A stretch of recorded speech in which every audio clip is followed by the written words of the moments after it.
పశ్చిమ గోదావరి జిల్లా ఉండి నియోజకవర్గ కాంగ్రెస్ పార్టీ అభ్యర్థి వేగేసిన వెంకట గోపాలకృష్ణరాజు ఈరోజు కాళ్ల మండలం కాళ్ళకూరు గ్రామంలో ఇంటింటి ఎన్నికల ప్రచారం నిర్వహించారు. కాంగ్రెస్ మేనిఫెస్టోలోని నవరత్నాల లాంటి 9 పథకాలను వివరిస్తూ ప్రచారం చేశారు. గ్రామంలో మహిళల నుండి విశేష స్పందన లభిస్తుందని, కాంగ్రెస్ పార్టీపై తమ అభిమానాన్ని చూపుతున్నారని, వచ్చే ఎన్నికల్లో కాంగ్రెస్ పార్టీకి పూర్వ వైభవం వస్తుందని కాంగ్రెస్ పార్టీ అభ్యర్థి వేగేసిన వెంకట గోపాలకృష్ణరాజు అన్నారు. రేపు 19వ తేదీన ఉండి తహసీల్దార్ కార్యాలయంలో నామినేషన్లు దాఖలు చేస్తున్నట్లు కాంగ్రెస్ నాయకులు, అభిమానులు భారీగా తరలివచ్చి జయప్రదం చేయాలని కోరారు. ఈ కార్యక్రమంలో రాష్ట్ర అధికార ప్రతినిధి సోడదాసి గంగయ్య, కాళ్ల మండల అధ్యక్షులు కొల్లు సత్య శ్రీనివాస్, ఆకివీడు మండల అధ్యక్షులు చింతా ఆదిశేషు, జిల్లా ప్రధాన కార్యదర్శి కొండా రాజేష్ కుమార్, బొర్రా పార్దు తదితరులు పాల్గొన్నారు. పశ్చిమ గోదావరి జిల్లా ఉండి నియోజకవర్గం ఉండి కాంగ్రెస్ పార్టీ అభ్యర్థి అయిన వేగేసిన వెంకట గోపాలకృష్ణరాజు మాజీ ఎంపీని ఎన్నికల ప్రచారంలో భాగంగా ఈరోజు ఉండి నియోజకవర్గం కాళ్ళ మండలం కాళ్ళకూరు గ్రామానికి చెందిన ఈ పేటలో ఎన్నికల ప్రచారం చేయడం జరిగింది. ఇంటింట కాంగ్రెస్ ప్రచారం 2024 సాధారణ ఎన్నికల్లో భాగంగా పశ్చిమ గోదావరి జిల్లా ఉండి నియోజకవర్గం నుంచి ఆంధ్రప్రదేశ్ కాంగ్రెస్ కమిటీ అధ్యక్షురాలు వైఎస్ శర్మిలారెడ్డి గారి నాయకత్వంలో ఉండి నియోజకవర్గం నుంచి అభ్యర్థిగా నా పేరు ఖరారు చేయడం జరిగింది. అందులో భాగంగా కాంగ్రెస్ పార్టీ అవుతేనే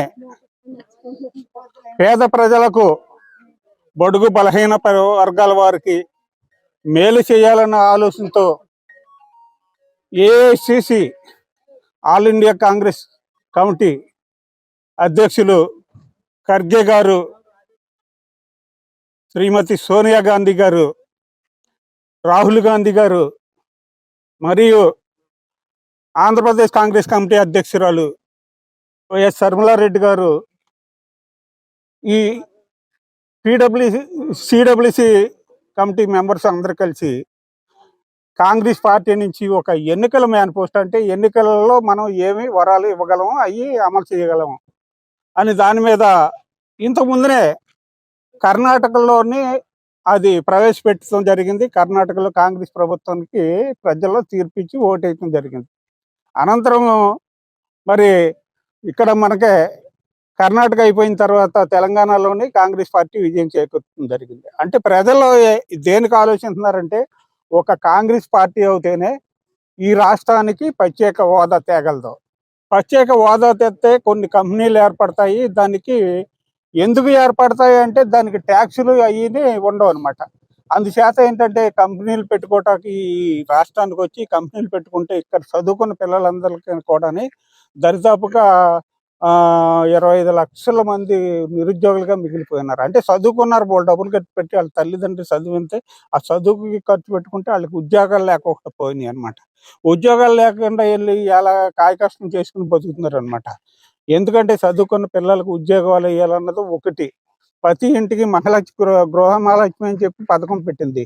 ప్రతి నెలకి 8,330 రూపాయలు చొప్పున ఒక సంవత్సరానికి 1 లక్ష రూపాయలు ఇచ్చేలాగా, ప్రతి పేద మహిళ ఇల్లు కట్టుకుంటే 5 లక్షల రూపాయలు ఇచ్చేలాగా, ప్రతి కుటుంబంలోనే భర్త చనిపోతేనేమో 4,000 రూపాయలు, వృద్ధులు అవుతేనేమో 4,000 రూపాయలు, వికలాంగురాలు అవుతేనేమో 6,000 రూపాయలు, ఇలా అనేక సంక్షేమ పథకాలు చేపట్టి ఈ రోజున కాంగ్రెస్ పార్టీ అనేక సంక్షేమ పథకాలు చేస్తున్న వల్ల కాంగ్రెస్ పార్టీ అంటేనే చేయగలదనే నమ్మకం చేత కాంగ్రెస్ పార్టీకి ఓటేతకి మమేకమై ప్రజలు ముందుకొచ్చి ఎక్కడికి వెళ్ళినా సరే కాంగ్రెస్ పార్టీ అవుతేనే చేయగలదు, మేము కాంగ్రెస్ పార్టీకి వేస్తాం.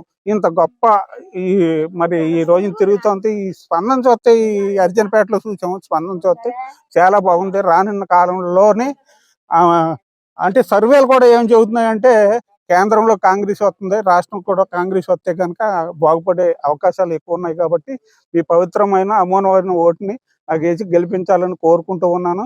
రెండవది, రేపు రేపంటే బుధవారం, శుక్రవారం నాడు 19వ తారీఖుని కాళ్ళకూరు నుంచి 8 గంటలకు బయలుదేరి, ఇక్కడి నుంచి బయలుదేరి కాళ్ళకూరు, జువలపాలెము, చెరుకుమిల్లి, ఐబీవరం, ఆకువీడు మీదుగా వెళ్ళి ఉండెళ్ళి అక్కడ నామినేషన్ పత్రం దాఖలు చేస్తా ఉన్నాను. కనుక ఈ నామినేషన్ పత్రానికి దాఖలు చేసిన దానికి కాంగ్రెస్ పార్టీ నాయకులు, మరి అధికారులు, మరి మా పార్టీ నాయకులు, పెద్దలు అందరూ కలిసి, అభిమానులు, మరి నాకు పరిచయస్తులు అందరూ కలిసి ఈ యొక్క కార్యక్రమానికి మీరు వచ్చి ఆ కార్యక్రమాన్ని జయప్రదం చేయవలసిందిగా కోరుకుంటూ, మీ అందరూ మీడియా తరపున నేనేంటంటే అంతటా ఇంకా తిరగలేకపోయాను కాబట్టి ఈ ఉండి నియోజకవర్గం ప్రజలందరికీ నేను ఏం కోరుకుంటున్నానంటే మీడియా ద్వారా మీరు తెలుసుకుని నా యొక్క కార్యక్రమానికి మీరు రావాల్సిందిగా కోరుతూ సెలవు తీసుకుంటాను.